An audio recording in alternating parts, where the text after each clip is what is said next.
Одна из самых ярых участниц создания концепции русского мира, доверенное лицо Путина на выборах 2012 года, привыкшая комфортно себя чувствовать в срежессированных эфирах федеральных телеканалов, на сей раз почувствовала себя в роли добычи. 67-летняя бывшая депутатка Госдумы согласилась на откровенный разговор с 36-летним британским журналистом Мехди Асаном. Такого позора Нарочницкая и вся кремлевская братья давно не испытывала. What about Ukraine? Of course we do care about Ukraine. My ancestors are from Ukraine. But there was a coup d'etat in Kiev. The constitution was dismissed. Even the mandate of president went to the Speaker of Parliament, whether under constitution it should go to the Prime Minister. The Constitutional Court was dismissed. Let's assume there was a coup d'etat. There's a division of opinion on that, of course, whether it was a coup or not. Crimea was taken by the Russians, annexed in violation of international law. Most lawyers would argue. Crimea the has UN a General Assembly. referendum. And, why do you think 100 countries at the UN condemned the annexation of Crimea? 100. Only 11 countries voted with Russia. Why do you think that is? Because it's politics. Politics 10 to 1. In the 21st century. The politics in the 21st century. It's not because that the United Nations recognizes national borders and sovereignty and says you can't just change the borders of a country. You talked about common borders. The international law, let me just finish. Okay. The international law teaches now that self-determination right is observed, but the principle of territorial integrity prevails. That's true. Only, but in a case when self-determination rights are combined with so-called, it's in the textbooks of international law, when the people maintain historical, linguistic, cultural, and other types of so on that basis, Crimea can be independent with the maternal state. So you support the idea that Crimea, on this your reading of international law, Crimea had the right to leave Ukraine and be part of Russia on the basis of self-determination?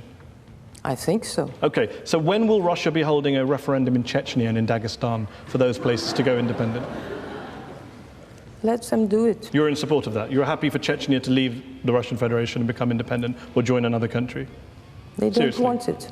They don't want it, but if they did, you support Chechen independence under a referendum in which the Chechens voted yes? That depends always on how the people's will is expressed. If it's expressed by the bandits and gangsters and criminals, because there were no squads, bandits or gangsters in Crimea, were there? There were no men in masks. No, you just imagine those people but on our if there screens. are teachers, students, engineers, doctors voting calmly on their, expressing their free will, it's different. So don't make, Chechnya doesn't want to leave Russia. They now are flourishing more than any others. After you bombed them for several years and killed hundreds of thousands of people, I guess not. When Crimea was annexed by Russia, you said that for the first time in 20 years of political life, you felt happy. The West had pushed Russia into a corner, you said, and finally Russia has shown its red line. I'm just wondering, is the red line now fixed in place, or is it going to move geographically into other areas, perhaps in the region? That's it? Or are we going to see some more redrawing of borders in that area? Russia has proven through 25 years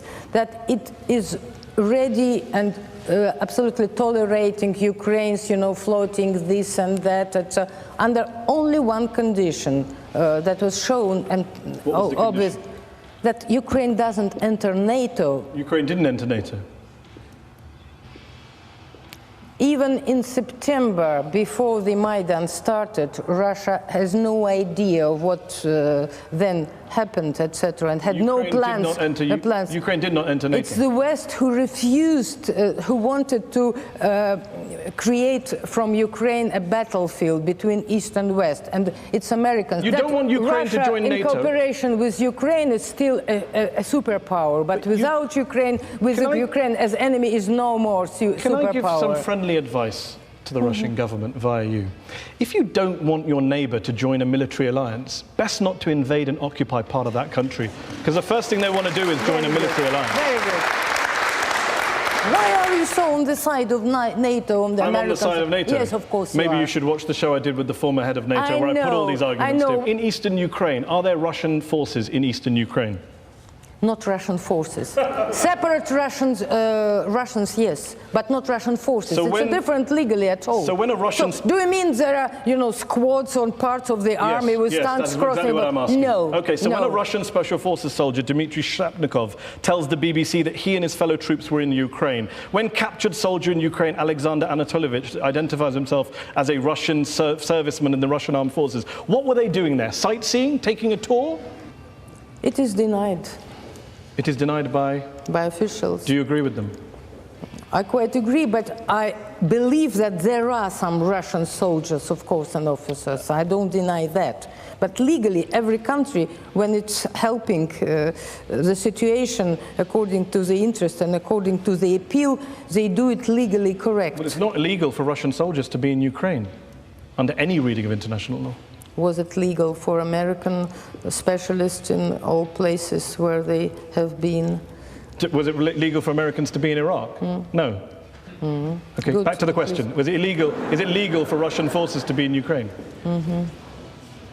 There are no forces.